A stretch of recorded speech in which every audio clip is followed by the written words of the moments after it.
And I also, on the topic of Kim Brophy, one of the people she was in discussion with is I guess, the inventor of free work.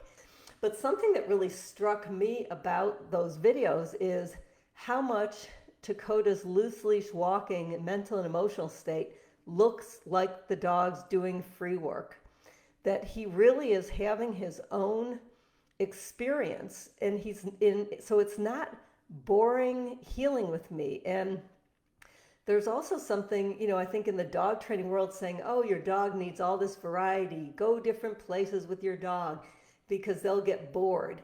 Well, as I observe my dogs going on the same route over and over, because that was part of the early training with Dakota, and also, his building his strength back, and also Lil can't go up too many hills anymore. So we are doing a lot of repetitive walks, but as I look at my dogs, they are not bored. That the world is ever changing, and there's an artist, Anthony Gormley, that's who said it, I think. He said, the more things are the same, the more we notice their differences. And I think the same is true for dogs. So if you take them on that same walk, you know when all the things are likely to happen. So if you're training loose leash walking, it's fantastic to really know most of what might surprise you, because it won't be a surprise. But for the dogs too, they're like, oh yes, that smell is familiar. That sight is familiar. Sometimes there's a dog behind that fence. Oh, the dog's not there today. That is not boring for the dog. I can see by my dog's physical expression, they are actually just taking in this environment. And sometimes something is different and they stop and they sniff and all of that.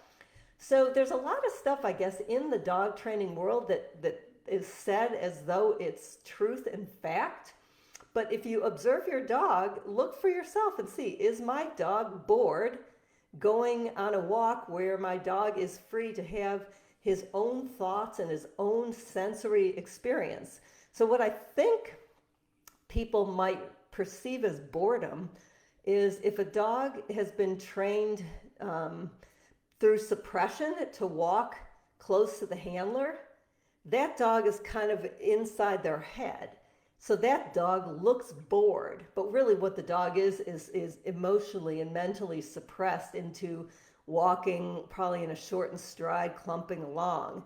But this loose leash method, I think the thing that is so unique about this is it's like the dog is off leash, that the dog is exploring and all of that within the context of we are connected by this telephone line. So I cannot urge you all enough to either train the loose leash walking if your dog pulls on a leash, or to train something that you think your dog can't do, and to just keep experimenting with different ways to see how you can communicate to the dog what you want them to do, and then how they communicate back, like, is it this, is it that, is it the other thing, that kind of thing. So there is so much to be learned. I have learned so much more since November 1st last year than I have in years and years in terms of dog human communication, and how the depth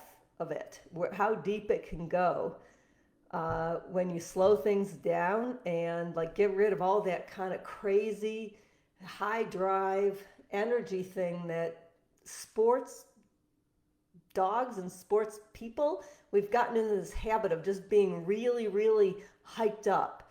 So I encourage you all to pick something, check it out, video, post it in our group, and let's try to inspire each other to do stuff that just for the sake of improving communication.